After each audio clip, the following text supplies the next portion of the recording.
우리 아버지는 하루도 못 주무시고 가야 하는데 장모님은 사흘씩 편하게 묵고 가? 대체 뭐가 그렇게 달라? 말해봐. 뭐가 달라? 내가 불편하다는데 왜 이렇게까지 해? 우리 집에서 누가 자고 가든 말든 내가 결정할 문제야. 그럼 우리 집이 아니고 당신 집이야? 난 이 집에 내 부모님을 하루도 못 모시는데 당신 부모님은 모셔야 해? 이게 말이 돼? 그게 왜 문제야? 난 내 부모님 편한 게 먼저야. 당신은 당신 부모님 신경 쓰고 싶으면 당신 혼자 하면 되잖아. 안녕하세요. 저는 경기도에 사는 62세 김영수라고 합니다. 평생 열심히 일하며 가족을 위해 헌신해 왔습니다. 그런데 얼마 전 며느리에게 너무나도 서운한 일을 당했죠. 몸이 좋지 않아 병원 검진을 받고 아들 집에서 하룻밤 쉬고 가려 했는데 아들은 저를 위해 아주 특별한 복수를 준비했죠. 오늘은 그 이야기를 해보려 합니다. 끝까지 들어주시면 감사하겠습니다. 그리고 영상 보시면서 좋아요, 구독, 알림 설정 꼭 부탁드립니다. 저는 1962년 경기도의 작은 시골 마을에서 태어났습니다. 우리 집은 넉넉하지 않았습니다. 부모님께서는 농사를 지으셨지만 그 시절 농사만으로는 생계를 꾸리기가 쉽지 않았습니다. 어린 시절을 떠올리면 늘 허기가 먼저 생각납니다. 새학기가 되면 새 옷 한 벌을 마련하는 것도 쉽지 않았습니다. 신발이 닳아도 새 것을 사지 못해 아버지께서 손수 기워주시곤 했습니다. 그렇다고 특별히 불행하다고 생각하지는 않았습니다. 그게 우리 삶이었고 친구들도 다 비슷한 형편이었으니까요. 어려운 형편 속에서도 부모님께서는 자식들을 위해 최선을 다하셨습니다. 학교 급식비가 없을 때는 동네에서 품을 팔아 마련하셨고 농번기에는 하루 종일 논에서 허리를 펴지도 못하셨습니다. 그 모습을 보며 자랐기에 저도 일찍 철이 들었습니다. 부모님을 돕기 위해 방과 후에는 논밭에서 일하고 겨울이면 땔감을 마련하느라 산을 오르내렸습니다.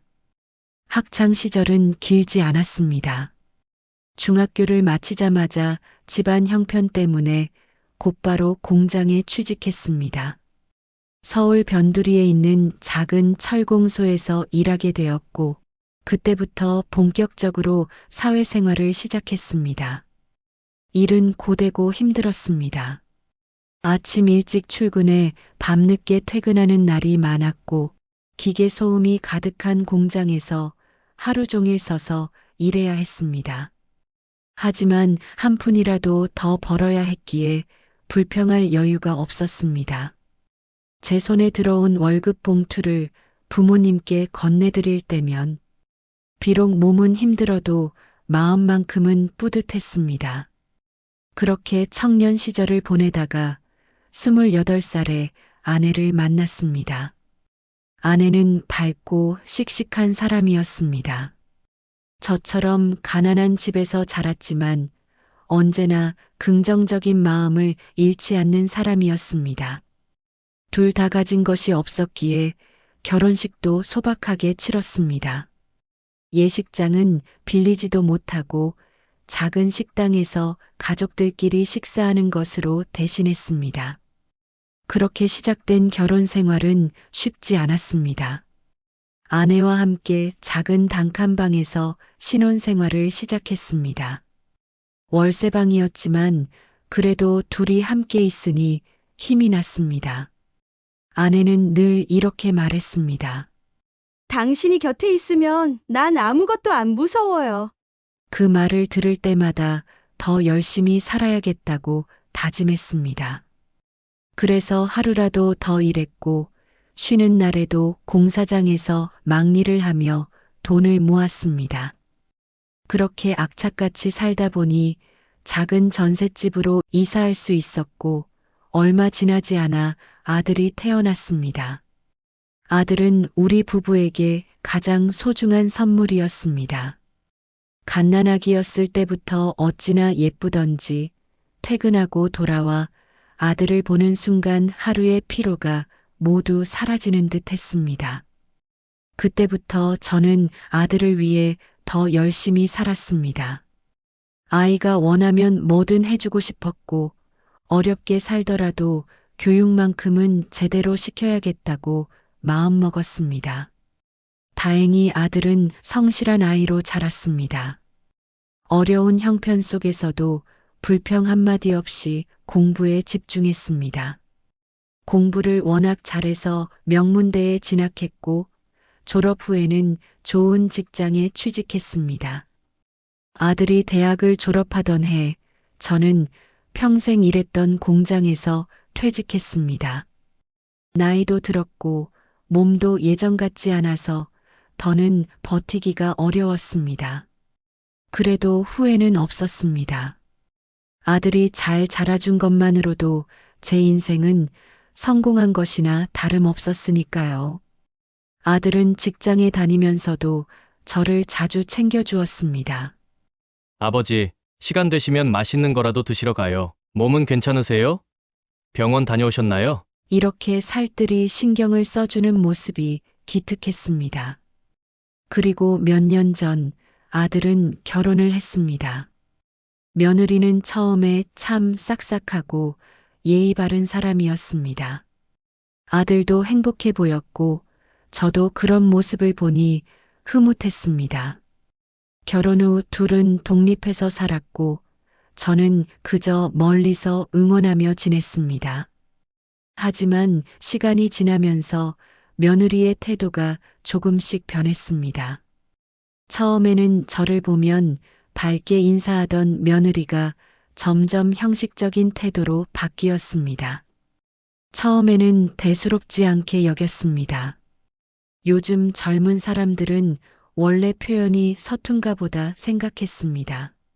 하지만 아들네 집을 방문할 때마다 느껴지는 거리감이 점점 커졌습니다. 며느리의 태도는 점점 냉담해졌습니다. 그럴수록 저는 더 조심스러워졌고 아들네 집 근처에 가더라도 연락조차 하지 않았습니다. 그러다 건강이 좋지 않아 병원 검진을 받게 되었습니다. 아들이 직접 병원까지 데려다 주며 말했습니다. 아버지, 검진하느라 힘드셨을 테니 오늘은 저희 집에서 주무시고 가세요. 솔직히 말하면 저도 아들 집에서 하루 쉬고 가고 싶었습니다. 혼자 사는 집으로 돌아가면 적막하고 무엇보다 몸이 무거워 쉬고 싶었기 때문입니다. 그래서 그러면 그럴까? 하며 아들 집으로 향했습니다. 그런데 저녁 식사를 마친 후 며느리가 한 말이 아직도 귓가에 생생합니다. 아버님, 집이 더 편하시죠? 택시 불러드릴게요. 그 순간 머리가 띵해졌습니다. 아들은 당황한 표정이었지만 며느리는 마치 당연한 일인 듯 택시를 불렀습니다. 아들 내외 부부 싸움이 커질 듯해 저는 아무 말 없이 택시를 타고 집으로 돌아왔습니다. 아들 집에서 돌아온 그날 밤 저는 쉽게 잠들지 못했습니다. 내가 정말 아들 집에서 하루도 묵으면 안 되는 사람인가? 머릿속이 복잡했습니다. 며느리의 말투와 표정이 계속 떠올랐습니다. 아버님, 집이 편하시죠? 택시 불러드릴게요. 단순한 한마디였지만 그 속에 담긴 의미는 너무도 명확했습니다. 불편하니까 우리 집에서 주무시지 마시고 집으로 가세요. 택시를 타고 집으로 돌아오는 길, 차창 밖을 바라보며 생각했습니다. 내가 아들네 집에서 하루 묵겠다고 한 게 그렇게 큰 잘못이었나? 사실 몸이 불편하지 않았다면 아들 집에서 자고 가는 일도 없었을 것입니다. 하지만 병원 검진을 마친 날이라 몸이 무거웠고 혼자 있는 집보다는 아들네 집에서 하루 쉬고 싶었던 것뿐이었습니다. 그런데도 며느리는 조금의 망설임도 없이 저를 내쫓으려 했습니다. 집에 도착하고 나서도 마음이 가라앉지 않았습니다. 잠을 이루지 못한 채 천장을 바라보며 밤을 지새웠습니다.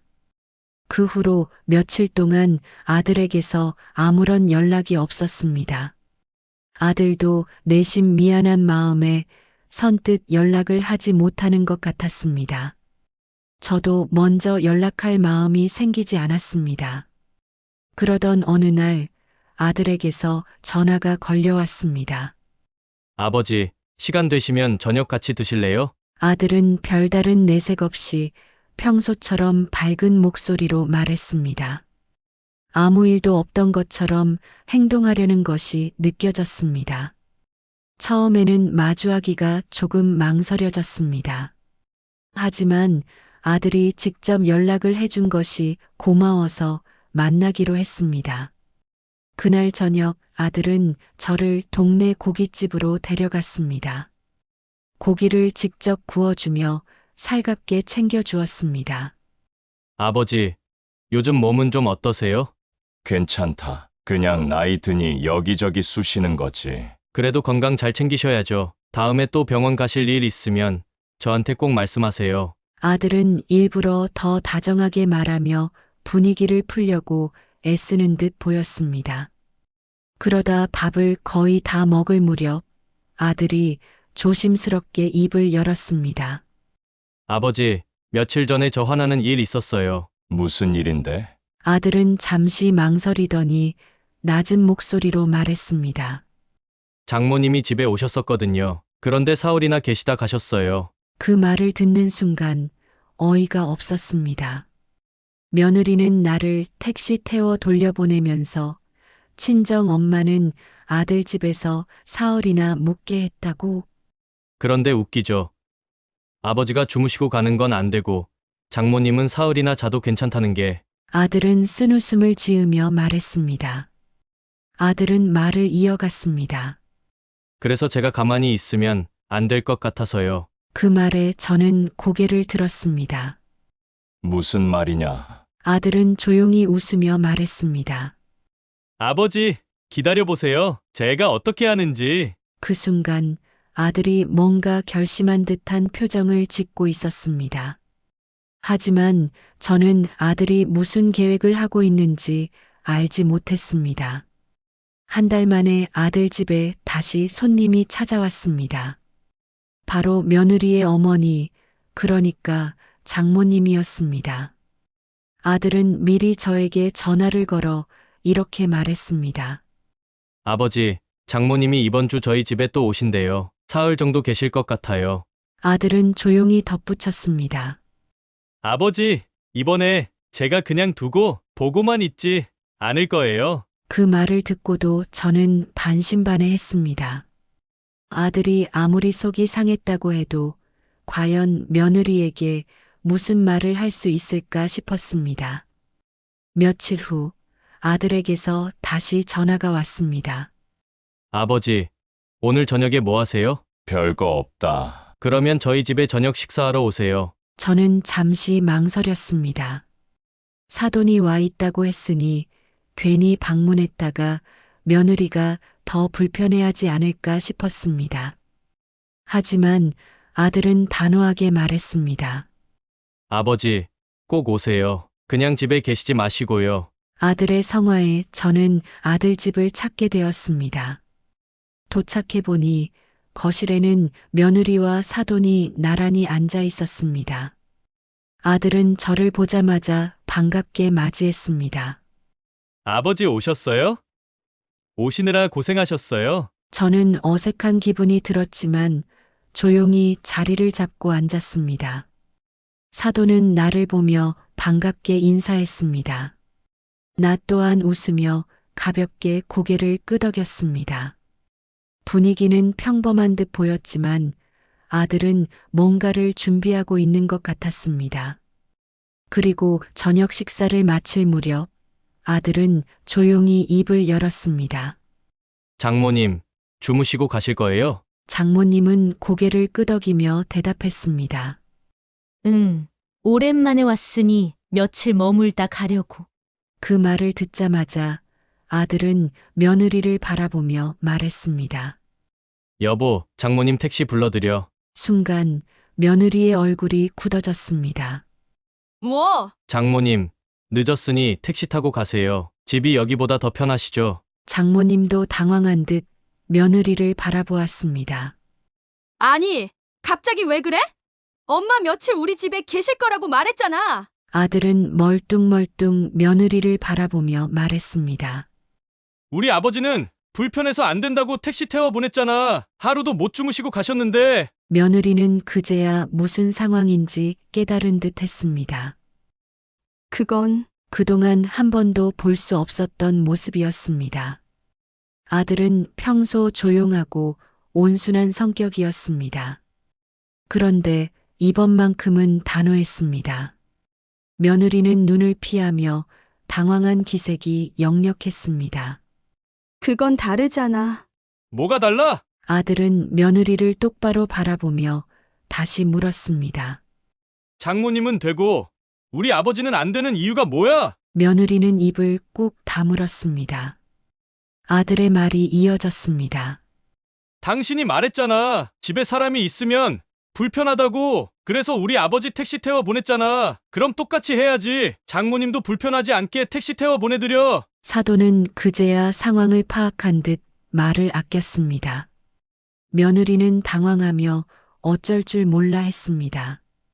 그때는 상황이 좀 다르잖아. 나는 아침에 일찍 출근해야 하고 어머님은 내가 챙겨드려야 하니까. 하지만 아들은 가차없이 반박했습니다. 그럼 우리 아버지는 안 챙겨도 된다는 거야? 며느리는 결국 아무 말도 하지 못했습니다. 그러자 장모님이 조용히 입을 열었습니다. 내가 잘못했어. 엄마! 시아버지도 내가 챙겨야 할 가족이야. 나한테는 이렇게 잘하면서 시아버지 하루도 못 주무시고 가게 한 건 내가 진짜 잘못한 거야. 입장을 바꿔 생각해봐. 너라면 기분이 어떨지? 그 말을 들은 며느리는 얼굴이 붉어졌습니다. 그러더니 결국 고개를 푹 숙였습니다. 저와 눈을 마주치지도 못하고 연신 손끝을 만지작거렸습니다. 아버님 죄송해요. 그렇게 그날 밤 며느리는 처음으로 나에게 진심으로 사과했습니다. 아들은 그제야 한숨을 내쉬며 말했습니다. 이제야 알겠어. 우리 부모님도 나한테는 소중한 분이야. 당신한테 장모님이 소중한 것처럼 나한테도 아버지가 소중하다고. 아들은 조용히 며느리를 바라보다가 마지막으로 한마디 더 했습니다. 이제 알겠어. 부모님 차별하는 거 내가 얼마나 속상했는지. 며느리는 말없이 고개를 끄덕였습니다. 그렇게 그날 밤 저는 아들네 집에서 오랜만에 홀가분한 기분으로 나왔습니다. 아들은 끝까지 저를 배웅해 주었고 며느리는 한참을 망설이더니 작은 목소리로 말했습니다. 아버님, 다음에는 주무시고 가세요. 그 말이 참 어색하고 서툴렀습니다. 그 후로 며느리는 확연히 달라졌습니다. 갑자기 살갑게 대하진 않았지만 최소한 예전처럼 차갑게 거리를 두지는 않았습니다. 그 후로 나는 아들 집에 갈 때 더 이상 눈치를 보지 않게 되었습니다. 며느리도 나에게 조금씩 다가오려 노력하는 모습이 보였습니다. 아버님, 식사하셨어요? 필요한 거 있으시면 말씀하세요. 그런 짧은 말들이 쌓이면서 조금씩 관계가 회복되고 있음을 느꼈습니다. 어느 날 아들이 저를 따로 불러 밥을 먹으며 말했습니다. 아버지, 요즘 집사람이 아버지 생각 많이 해요. 그래. 네, 자기 행동이 좀 경솔했다면서 반성하더라고요. 사실 그날 장모님이 집사람한테 따끔하게 말씀하셨어요. 그 말을 듣고 저는 놀랐습니다. 사돈이 뭐라고 하셨는데. 아들은 웃으며 말했습니다. 시아버지한테 그렇게 하면 안 된다고. 너희도 언젠가 늙고 자식에게 서운함을 느낄 때가 올 거라고. 그때 가서 후회하지 말라고. 그 말을 듣는 순간 속이 뻥 뚫리는 기분이었습니다. 나를 위해 아들이 나섰던 것도 고마웠지만 사돈도 며느리에게 올바른 조언을 해주셨다는 점이 감동적이었습니다. 어느 날은 명절이 되기 전 며느리가 직접 전화를 걸어왔습니다. 아버님, 이번 설에는 저희 집에서 같이 지내세요. 아버님이랑 같이 음식도 준비하려고요. 그 말을 듣고 얼마나 놀랐는지 모릅니다. 예전에는 명절 때 가도 눈치가 보여서 오래 있지 못했는데 이제는 며느리 입에서 먼저 그런 말이 나오다니. 그렇게 명절을 함께 보내고 며느리와 조금씩 가까워지면서 저는 깨달았습니다. 사람의 마음도 변할 수 있다는 것을요. 처음에는 저를 불편하게 여기던 며느리도 자신의 행동이 잘못되었다는 걸 알고 반성하며 변하려고 했습니다. 그리고 아들의 용기 있는 행동이 없었다면 이런 변화는 절대 일어나지 않았을 것입니다. 서로 노력하고 이해하려 하고 때로는 싸우면서도 풀어가야 비로소 진짜 가족이 될 수 있는 것이었습니다. 그렇게 시간이 지나면서 며느리는 조금씩 저를 받아들이게 되었고, 이제는 명절뿐만 아니라 가끔씩 먼저 저를 초대하기도 했습니다. 아들이 해준 복수는 단순한 응징이 아니었습니다. 그것은 며느리의 행동을 깨닫게 해주는 과정이었고, 결국에는 우리 가족이 더 가까워질 수 있는 계기가 되었습니다. 가족이란 무엇인가 이번 일을 겪으면서 저는 가족에 대해 다시 한번 생각하게 되었습니다. 가족이란 단순히 피가 이어졌다고 해서 저절로 가까운 사이가 되는 것이 아니라는 걸 깨달았습니다. 서로 이해하려는 노력이 있어야 하고 때로는 갈등도 있지만 그걸 풀어나가려는 마음이 있어야 비로소 진짜 가족이 될 수 있다는 걸 알게 되었습니다. 처음에는 며느리에게 섭섭한 감정이 컸습니다.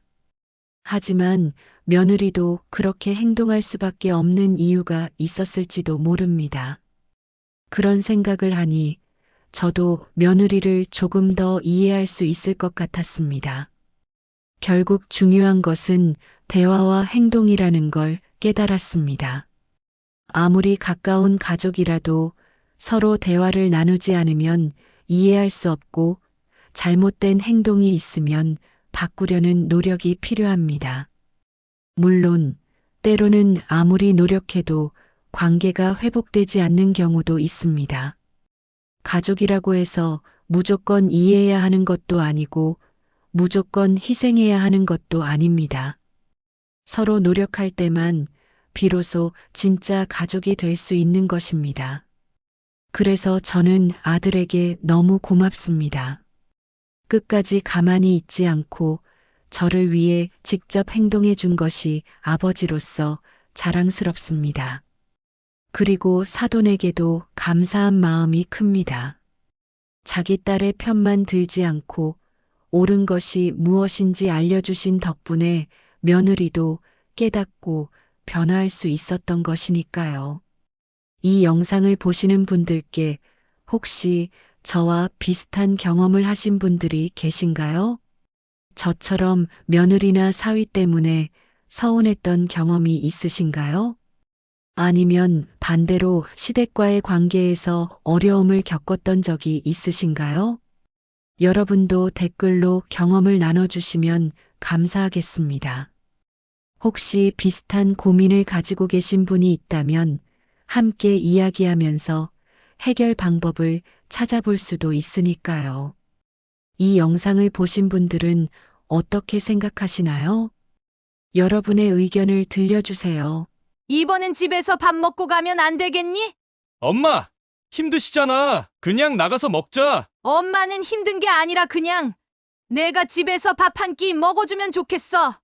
요즘 다 밖에서 먹잖아. 굳이 집에서 안 먹어도 되잖아. 집에서 밥 먹는 게 그렇게 어려운 일이니? 안녕하세요. 저는 경기도에 살고 있는 71살 김정순이에요.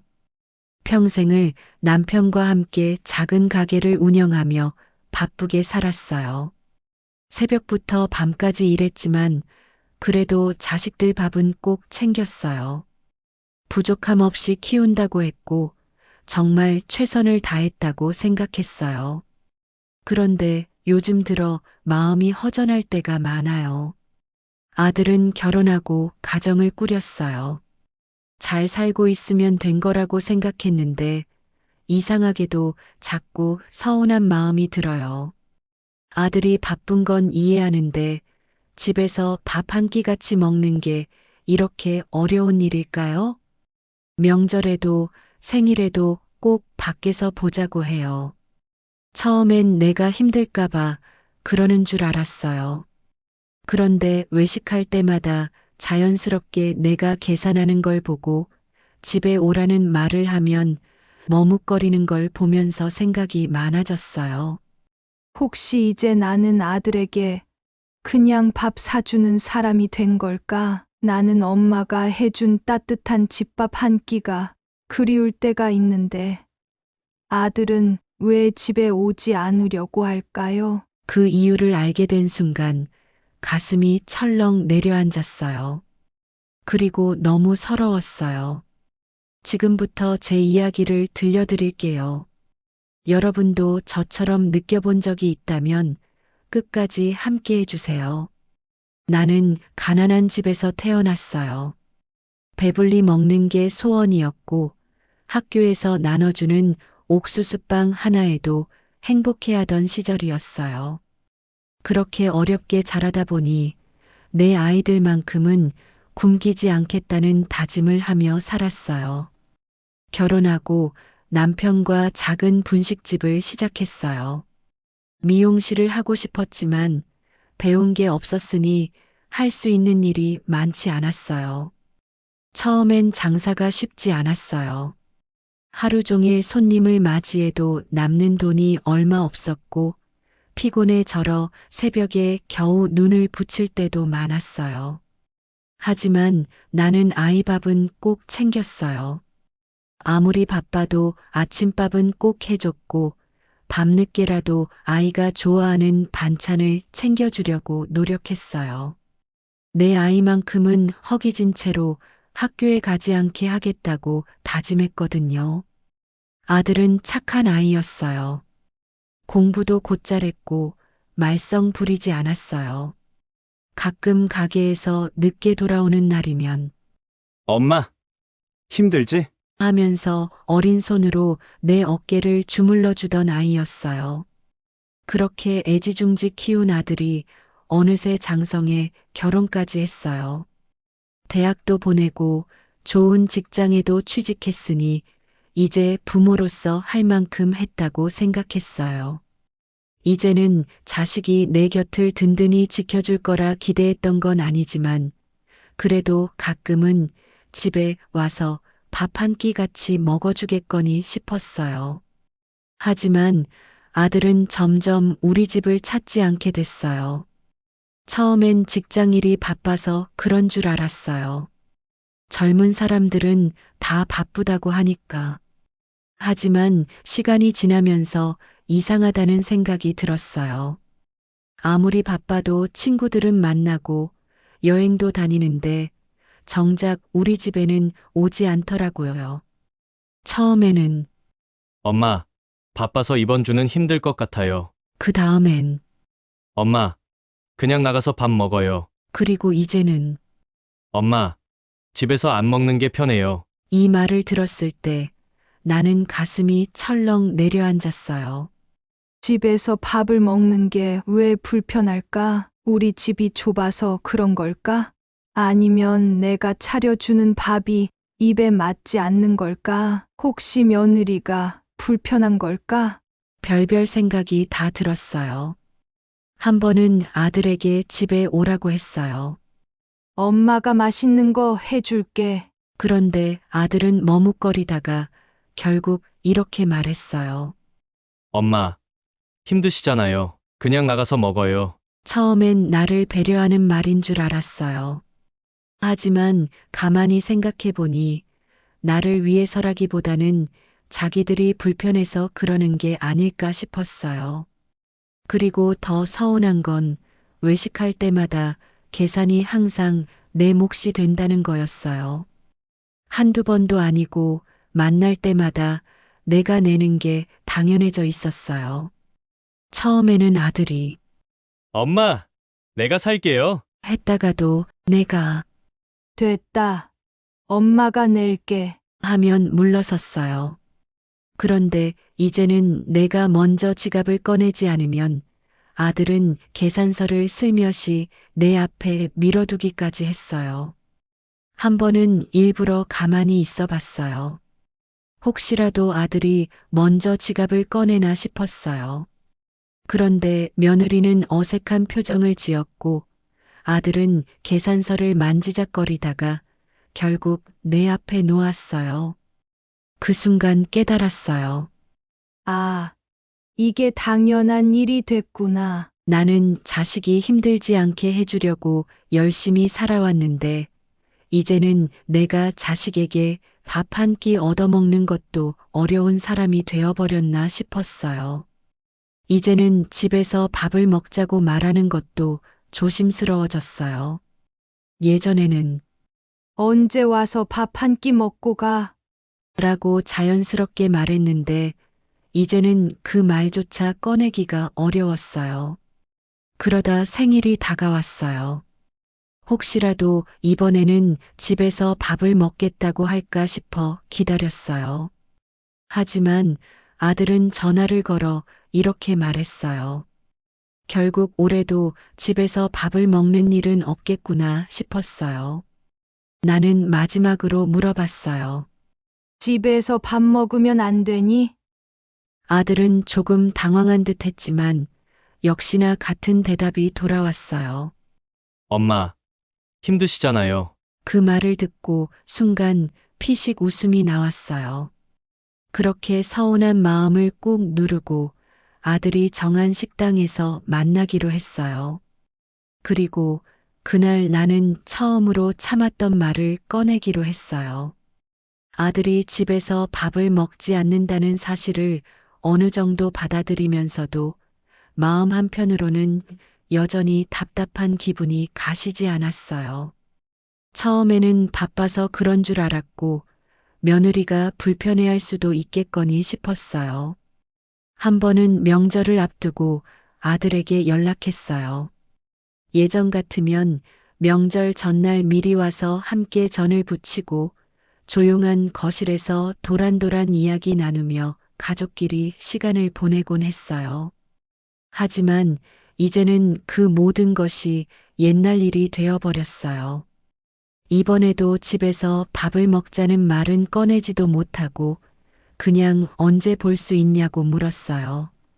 아들은 당연하다는 듯이 외식 장소를 정했어요. 음식점 예약까지 다 마친 상태였어요. 마치 우리가 집에서 함께 밥을 먹을 가능성은 아예 고려조차 하지 않은 것처럼 보였어요.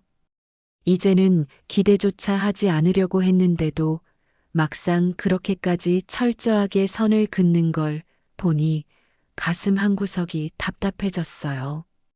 그날 정해진 식당에서 아들과 며느리, 손주를 만났어요.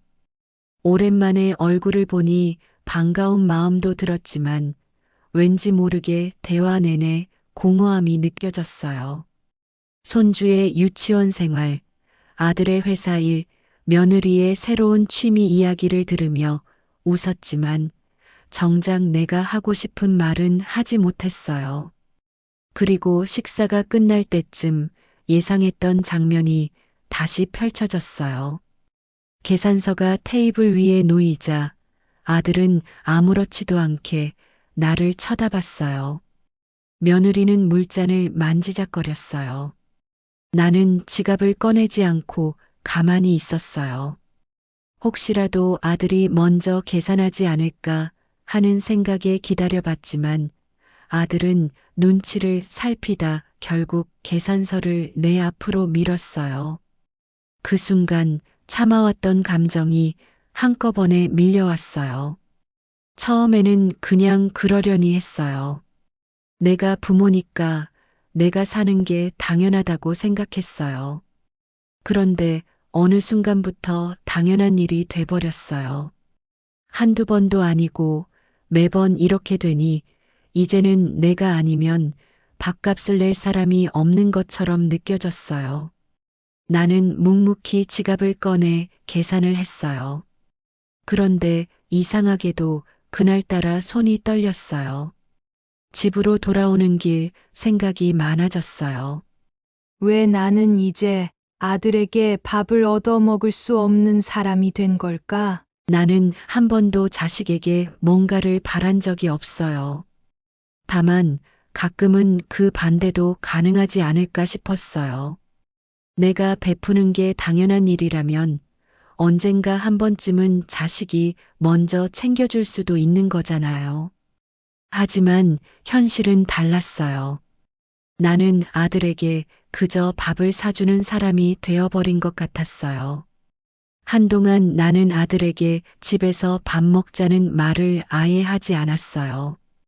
예전 같으면 언제 와서 밥 한 끼 먹고 가라. 는 말이 자연스럽게 나왔겠지만 이제는 그 말이 목구멍까지 올라왔다가도 다시 삼키게 됐어요.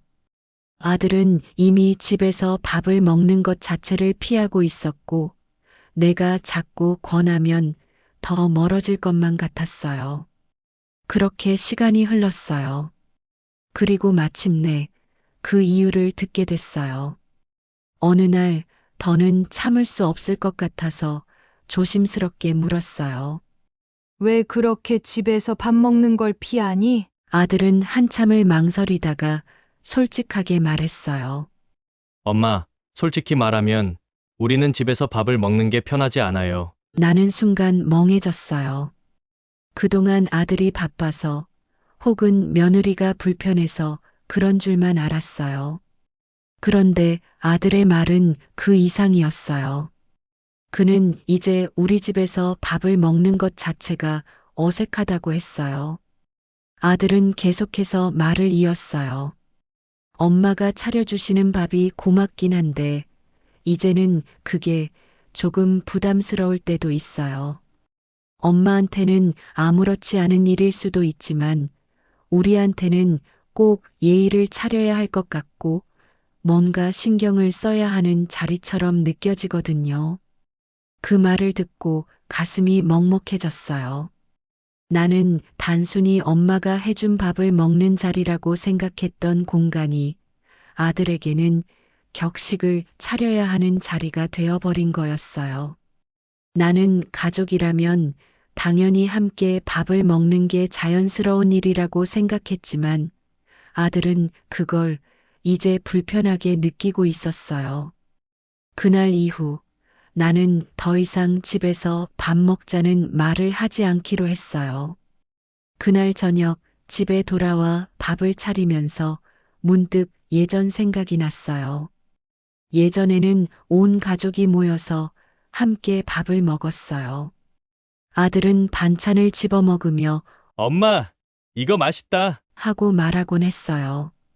나는 그런 아들의 얼굴을 보며 하루 피로가 싹 풀리곤 했어요. 그런데 이제는 그 밥상이 나 혼자만의 것이 되어버렸어요. 나는 숟가락을 들었다 놨다 하다가 결국 국 한 숟갈도 뜨지 못했어요. 목이 메어 밥이 넘어가지 않았어요.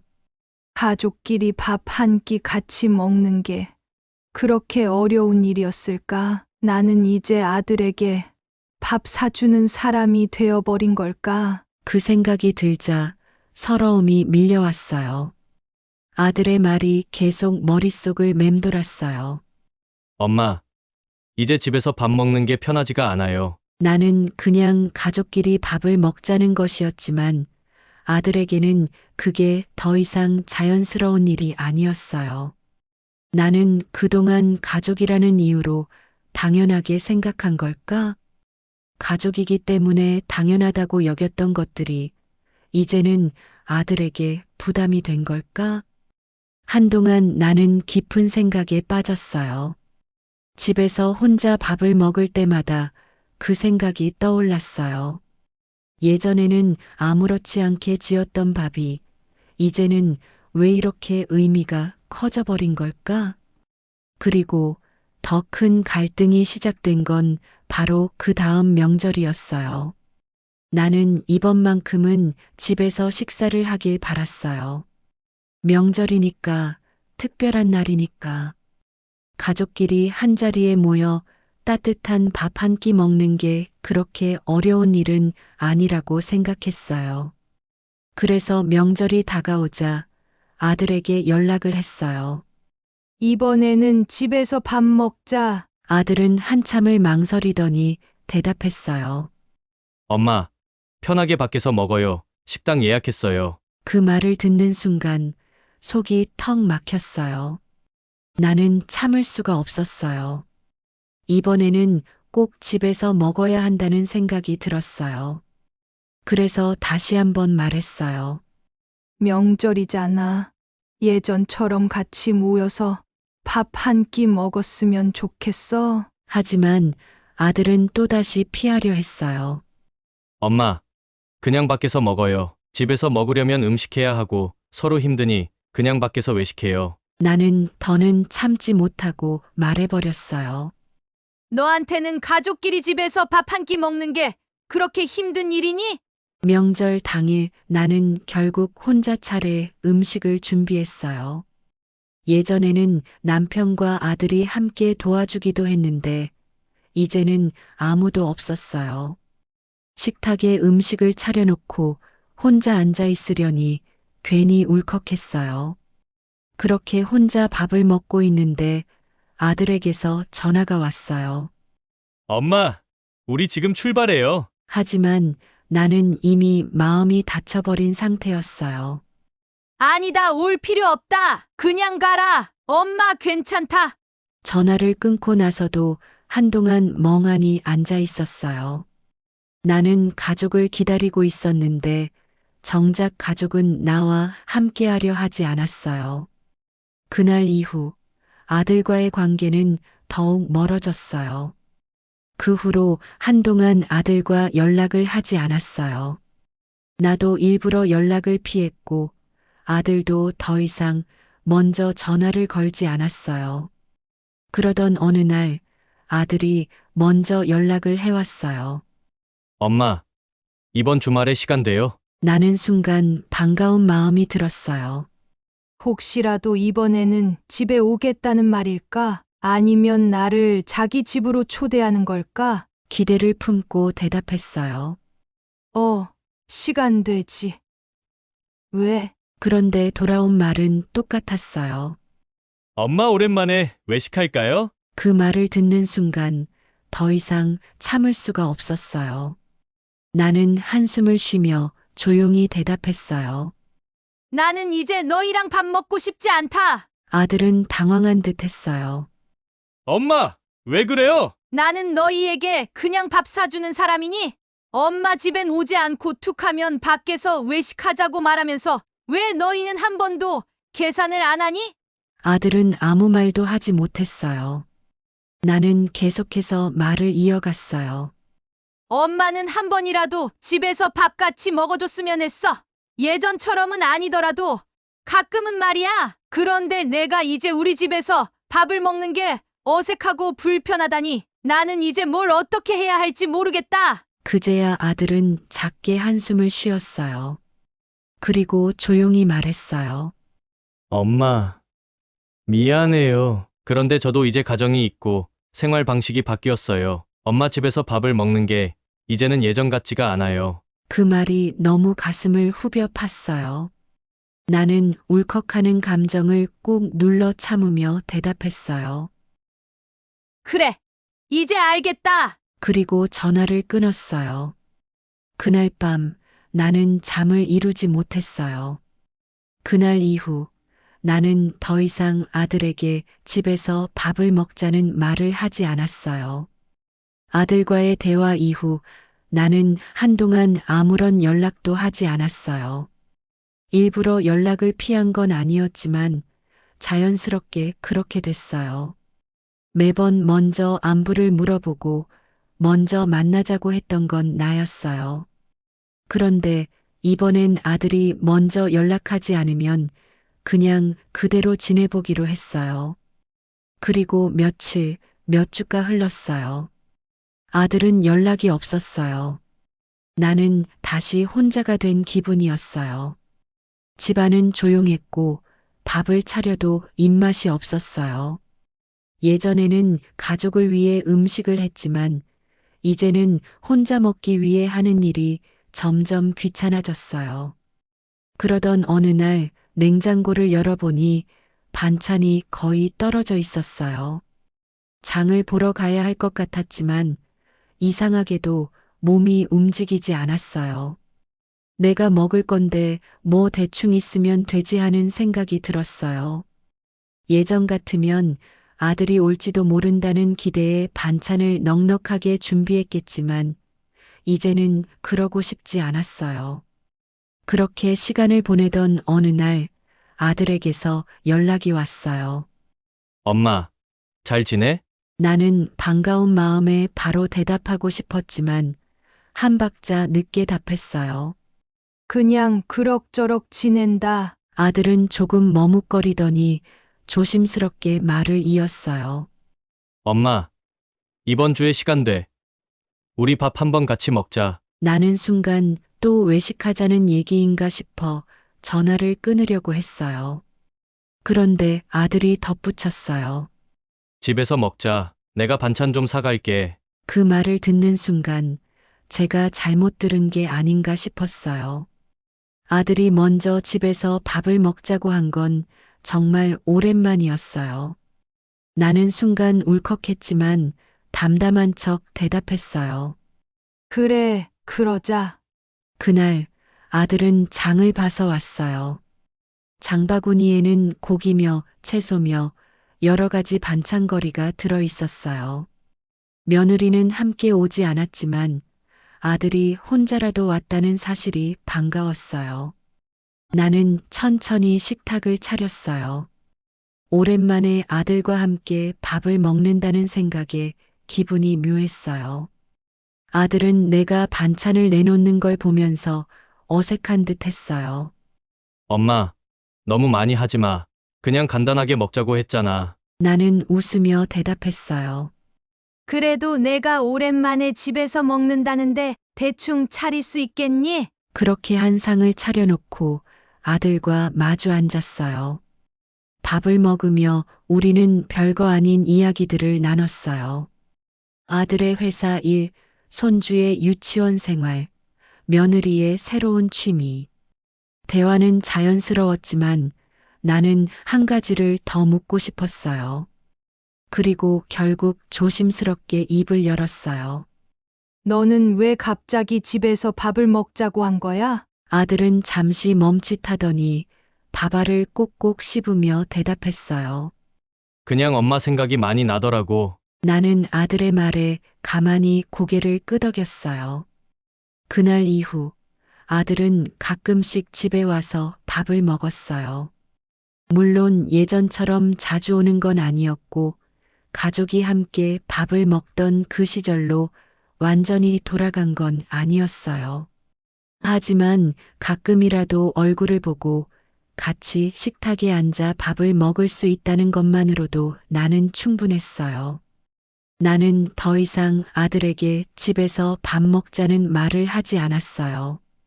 대신 가끔 반찬을 싸서 보내주기도 하고 아들이 오면 부담 없이 간단한 음식을 준비하기로 했어요. 그렇게 하니 오히려 아들도 마음의 부담을 덜 느끼는 것 같았어요. 한 번은 아들이 퇴근길에 들러 저녁을 먹고 갔어요. 짧은 시간이었지만 나는 그 시간이 너무나 소중하게 느껴졌어요. 아들은 밥을 다 먹고 나서 식탁을 치우는 내 모습을 가만히 보더니 조용히 말했어요. 엄마, 다음엔 내가 해줄게. 그 말을 듣고 나는 아무렇지 않은 척 웃었지만 속으로는 울컥했어요. 그날 밤 나는 오랜만에 편안하게 잠을 이룰 수 있었어요. 나는 아직도 예전처럼 온 가족이 모여 따뜻한 밥 한 끼를 함께 먹는 것이 가족의 행복이라고 생각해요. 하지만 이제는 한 가지 더 배웠어요. 가족의 모습은 변하지만 변했다고 해서 가족이 사라지는 건 아니라는 것. 아들은 이제 예전처럼 자주 오지 않을 거예요. 며느리는 여전히 집에서 밥을 먹는 걸 불편해할지도 몰라요. 하지만 나는 이제 그걸 억지로 바꾸려 하지 않기로 했어요. 대신 우리가 함께 할 수 있는 방식으로 서로 부담되지 않는 선에서 관계를 이어가기로 했어요. 예전에는 가족이라면 무조건 한자리에 모여 밥을 먹어야 한다고 생각했지만 이제는 함께하는 시간이 짧아도 그 자체가 소중하다는 걸 알게 됐어요. 나는 여전히 아들과 밥을 먹을 날을 기다려요. 하지만 이제는 조바심 내지 않아요. 그날이 오면 반갑게 맞이하고 그렇지 않으면 내가 먼저 다가가면 되니까요. 가족이라는 건 같은 밥상을 차리는 것보다 서로의 마음을 나누는 게 더 중요하다는 걸 이제야 깨닫게 됐어요. 어느 날 문득 이런 생각이 들었어요. 나는 언제부터 이렇게 혼자 밥을 먹고 있었을까? 예전에는 가족이 모여 앉아 밥을 먹는 게 너무나 당연했어요. 하지만 시간이 지나면서 그 모습은 점점 변해갔어요.